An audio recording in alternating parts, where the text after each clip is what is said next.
Театърът завесата разтваря и ето ни с усмихнати лица. Тук всяка кукла пее, разговаря и носи радост в детските сърца. Във всички наши мънички пиеси познати са героите за вас. Животни и джуджета и принцеси от приказките идват в този час. Здравейте, деца! Аз съм Ани. Днес ще ви разкажа приказката за човекът и змията. Един селянин имал лозе. При лозето му имало една грамада камъни, в която се появила змия. Лозарят е виждал често и забелязал, че тя не се приближава до него, а все между камъните стои. Всеки ден виждам тази змия. Не прави нищо лошо. Не се отдалечава от грамадата камъни. Сигурно е гладна. Ще взема да й нося храна. Човек винаги може да направи нещо добро, когато иска. Този селянин ми изглежда много добър. Ако ми носи храна, ще му се отплатя. Добрината заслужава награда. Под тази камара има жълтици. Селянинът, като си помислил, че може би змията е гладна, започнал всеки ден да й носи храна. Тя изчаквала човека да се отдалечи и изяждала храната, а после поставяла една жълтица в паничката. Така селянинът в продължение на няколко години вземал всеки ден по една жълтица. Когато синът му пораснал, поискал и той да работи на лозето. Тате, искам и аз да помагам на лозето. Ще дойда с теб да ми покажеш какво да правя. Добре, сине, аз вече се изморявам, остарях, та много се радвам, че имам отмяна.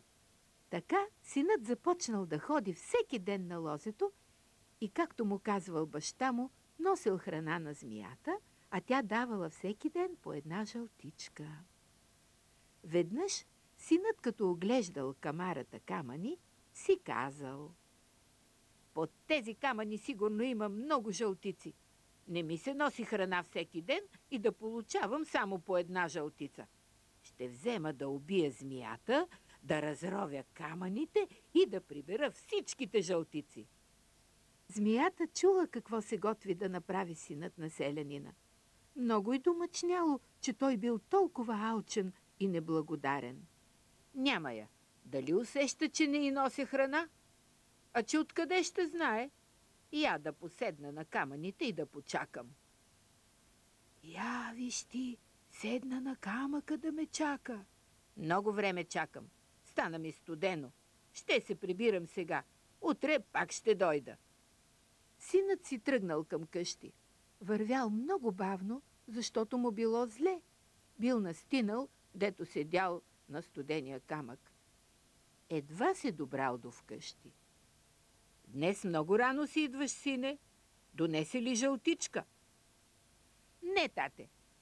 Чаках, но змията не се показа. Не съм работил, защото докато я чаках мина много време и си дойдох. Пък и мисля, че съм болен. Не ми е добре.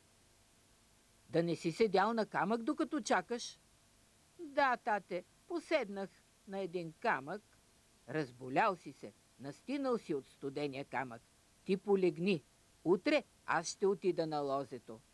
Приятели, нали знаете, че един добър човек всеки ден ми носеше храна и аз му се отблагодарявах, като му давах по една жълтица? Знаем.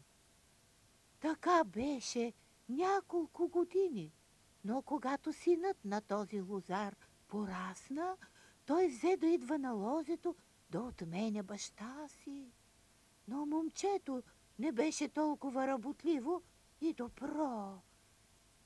Вчера не ми донесе нищо и го чух как си говореше, че всеки ден по жълтица му е малко. Как така? Неблагодарник. Нищо не заслужава. Нито една жълтица. Не е само това. Искаше да ме убие и да вземе всичките жълтици под камъните. Как така? Ти го ухапи, че да види той. Заслужава, но има много добър баща. Змийке, какво научих? Че синът на лозаря бил много лош, бил неблагодарник. Да, така е. Ей, Змийке, знаеш ли, той заслужава да го ухапеш. Няма да го ухапя. Баща му е много добър човек. Но камъкът ще го ухапе. Като седне на студения камък, той си знае работата. На другия ден бащата отишъл на лозето, а там го чакала змията. Какво се е случило, приятелко, та вече не даваш жълтичка? На теб давах и ти всеки ден ми носеше храна. И на сина ти давах и той ми носеше храна. Но вчера той не ми донесе нищо и реши да ме убие, та да ми вземе всичките жълтици. Моите приятели ме съветваха да го ухапя, задето е толкова лош. Но аз оставих това на камъка. Той се върна болен вкъщи. Сега разбирам всичко. Не е мислял добро моят син. Докато оздравее, аз ще идвам на лозето и ще ти нося храна. Хайде пак да сме приятели, както преди. Не може вече да сме приятели. Ще ти кажа с Богом и няма да ме видиш повече. Театърът завесата затваря, довиждане ви казваме, деца. След тази среща куклите заспиват в своите театрални легалца. От всички наши мънички пиеси героите ще идват тук при вас. Животни и джуджета и принцеси ще